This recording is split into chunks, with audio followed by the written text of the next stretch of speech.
যারা মোবাইলের হেডফোনে অনেক গান শুনতে পছন্দ করেন এবং মোবাইলে অনেক বেশি যাদের কথা বলতে হয় তাদের জন্য একটা ভালো অপশন হতে পারে এই Haylou W1 ANC TWSটা। প্রিমিয়াম এবং কোয়ালিটি সাউন্ডের এই ইয়ারবাডসটা আমাকে গিফট হিসেবে দিয়েছে মোশন ভিউ। মোশন ভিউর কিন্তু ঢাকায় অনেকগুলো আউটলেট আছে, ঢাকার বাইরেও বেশ কিছু আউটলেট আছে। তাদের ওয়েবসাইট এবং ফেসবুক পেজের লিংক আমি আপনাদের জন্য এই ভিডিওর ডেসক্রিপশনে দিয়ে দিব। আপনারা চাইলে এই ভিডিও দেখে সেখান থেকে ঘুরে আসতে পারেন। তাদের কাছে আপনারা পাবেন এরকম TWS, মোবাইল, বিভিন্ন অ্যাক্সেসরিজ এবং বিভিন্ন রকমের হোম অ্যাপ্লায়েন্স এবং ইলেকট্রনিক্স। ওকে, প্রথমে দেখে নেই এই ইয়ারবাডসের প্যাকেটে কি কি থাকছে। প্যাকেটে ইয়ারবাডসটার সাথে পাচ্ছেন user manual, extra 2 pair silicone tip, normally যেটা মিডিয়াম সেটা ইয়ারবাডসে দেওয়া থাকে, আর একটা স্মল এবং লার্জ এক্সট্রা দেওয়া থাকে, এখানেও আপনি দুটো পাবেন। আর থাকছে টাইপ সি চার্জিং কেবল। এখন এটার বিল্ড কোয়ালিটি নিয়ে যদি বলি, এটা প্লাস্টিকের কেসিং, তার মধ্যে আছে ওপরের পার্টটা হচ্ছে আপনার গ্লসি ফিনিশড এবং নিচের পার্টটা ম্যাট ফিনিশড। আর এই ম্যাট ফিনিশের জন্যই জিনিসটাকে অনেক প্রিমিয়াম লাগে দেখতে। বাট এটাতে কোনো এলইডি ডিসপ্লে নেই, এলইডি ডিসপ্লে থাকলে আরেকটু ভালো হতো। অ্যাকুরেটলি ইয়ারবাডস এবং ব্যাটারি কেসিংয়ে কত পার্সেন্ট চার্জ আছে সেটা দেখতে হলে আপনাকে আপনার মোবাইল থেকেই দেখতে হবে। ব্যাটারি কেসিংটার ডান পাশে একটাই বাটন আছে, যেটাতে প্রেস করলে আপনি লাইট ইন্ডিকেটর দেখতে পাবেন, যেটা শো করছে আপনার এই ব্যাটারি কেসটাতে কত পার্সেন্ট চার্জ আছে। আর নিচের দিকে থাকছে টাইপ সি পোর্ট। আর ইয়ারবাডসগুলোর শেপ কিন্তু অ্যাপল এয়ারপডস প্রোর মতো, জাস্ট প্লাস্টিক ম্যাটেরিয়ালটা ডিফারেন্ট এবং এটা কালো হওয়ায় দেখতে বেশ প্রিমিয়াম লাগে। আর এই ব্যাটারি কেসটার হিঞ্জ কিন্তু যথেষ্ট ভালো, মানে বেশ শক্তপোক্ত।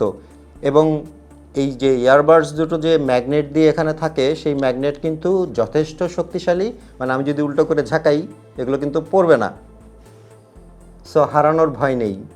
ওকে, এখন এটার স্পেক্স এবং ফিচার্সগুলো নিয়ে যদি বলি, এটাতে আছে ব্যালেন্সড আর্মাচার ড্রাইভার এবং ডাইনামিক ড্রাইভার, মানে এই এয়ারবাডসের ভেতরে যে স্পিকারগুলো আছে সেগুলোর ড্রাইভারগুলো কিন্তু অনেক বেটার। এটা নয়েজ ক্যান্সেল করতে পারে -45 dB পর্যন্ত। ট্রাইকোর সিপিইউ এবং হাইফাই 5 ইন্ডিপেন্ডেন্ট ডিএসপি আছে। ইন্ডিপেন্ডেন্ট ডিএসপি থাকায় যে সুবিধাটা সেটা হচ্ছে, ডিএসপি মানে হচ্ছে ডিজিটাল সাউন্ড প্রসেসিং। নর্মালি যেটা হয় একটা ইয়ারবাডে কিন্তু সাউন্ড প্রসেস হয়, সেটা ব্লুটুথ দিয়ে আরেকটাতে যায়, কিন্তু এখানে দুইটা ইয়ারবাডসের মধ্যে কিন্তু আলাদা আলাদা প্রসেসিং হয়, সো সাউন্ড কোয়ালিটি অনেক ভালো। আর এটার চার্জিং কেসে দেওয়া আছে 310 mAh এর ব্যাটারি।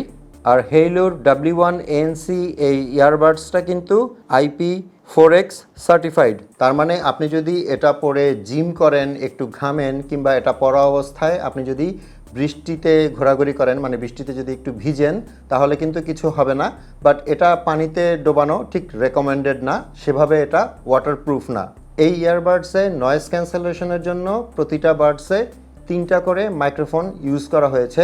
সো আপনি যখন নয়েজ ক্যান্সেলেশন অন করবেন তখন কিন্তু পুরাই পৃথিবী থেকে বিচ্ছিন্ন এবং সম্পূর্ণ নয়েজ কাট হয়ে যাবে। ইভেন আপনি যখন ফোনে কথা বলবেন তখনও কিন্তু অপর প্রান্ত থেকে কোনো নয়েজ পাবে না। এই ইয়ারবাডসের সবচেয়ে ভালো ফিচার যেটা, সেটা হচ্ছে এটার প্রত্যেকটা বাটন কিন্তু কাস্টমাইজ করা যায়। এই ইয়ারবাডসের যে অ্যাপটা আছে Haylou Sound, সেটা যখন আপনি ওপেন করবেন এখানে কিন্তু আপনি সব অপশনগুলো পাবেন। আপনি ANC রাখবেন নাকি অ্যাডাপটিভ ANCতে রাখবেন, অথবা অফ করে দিবেন, কিংবা ট্রান্সপারেন্সি মোডে রাখতে পারবেন। আবার সাউন্ডে গেলে আপনি কিছু প্রিসেট ইকুয়ালাইজার পাবেন, যেমন pop, bass, rock, soft, classical. Unfortunately এটাতে ইকুয়ালাইজ করার কোনো সিস্টেম নাই, মানে আপনি ম্যানুয়ালি আপনার নিজের মতো করে সাউন্ড ইকুয়ালাইজ করতে পারবেন না। এরপর সেটিংসে গেলে আপনি যেটা পাবেন সেটা হচ্ছে ডাবল ট্যাপ করলে কি অ্যাকশন হবে, ট্রিপল ট্যাপ করলে কি অ্যাকশন হবে, লং প্রেস করলে কি হবে। এই সবগুলি অপশনই আপনি লেফট ইয়ারবাড এবং রাইট ইয়ারবাডের জন্য আলাদা আলাদা করে কাস্টমাইজ করে নিতে পারবেন। এগুলোতে গেল স্পেসিফিকেশনস এবং বুকিশ জিনিসপত্র। এখন আসি প্র্যাকটিক্যাল টেস্টে। এই ইয়ারবাডসগুলো কিন্তু যথেষ্ট ব্যালেন্সড এবং আপনি যখন আপনার কানে এটা পরবেন এটা খুব সুন্দরভাবেই আপনার কানে বসে থাকবে এবং আপনি ঝাঁকাঝাঁকি করলেও এটা কান থেকে কিন্তু পড়বে না। আমি শুধু আমার নিজের কানে না, আরও কয়েকজনের কানে এটা পরিয়ে দেখেছি, কারো কান থেকেই এটা কিন্তু পড়ে না।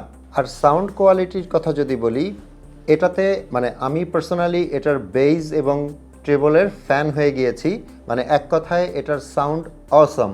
যারা আপনারা মিউজিক লাভার আছেন তাদের জন্য এটা অসাধারণ একটা অপশন হতে পারে, কারণ এটাতে বেজ এবং ট্রেবল অসাধারণ। ভালো কথা অনেকগুলো বললাম, এবার একটু নেগেটিভ কথা বলি। এটা কিন্তু গেমিং কোনো ইয়ারবাডস না। আপনি যখন গেমিং করবেন তখন এখানে কিছু ল্যাটেন্সি থাকবে। আর সেকেন্ডটা হচ্ছে, আমি যেটা পার্সোনালি পেয়েছি, যখন আমি ফোনে কারোর সাথে কথা বলছি সব কিছু ঠিকঠাক, কথা ক্লিয়ার শোনা যাচ্ছে, অপর প্রান্তে থেকেও আমার কথা ঠিকঠাক শুনতে পায়। বাট আমি যদি ফোনটা থেকে একটু দূরে চলে যাই তাহলে মাঝে মাঝে কেটে কেটে যায়। এটা হতে পারে আমার ফোনের প্রবলেম, কারণ এই ইয়ারবাডসগুলোতে কিন্তু ব্লুটুথ 5.3 ব্যবহার করা হয়েছে। সো কানেকশন প্রবলেম আসলে থাকার কথা না।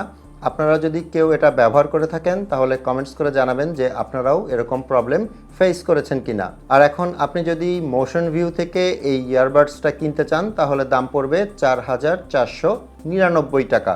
হোপফুলি এই রিভিউ থেকে আপনি বুঝতে পারবেন এই ইয়ারবাডসটা আপনার জন্য কতটা সুটেবল হবে। ভিডিওটা ভালো লেগে থাকলে একটা লাইক করে দিবেন। আপনাদের সাথে আমার দেখা হবে পরের ভিডিওতে ইনশাল্লাহ। সে পর্যন্ত সবাই ভালো থাকবেন। আসসালামু আলাইকুম।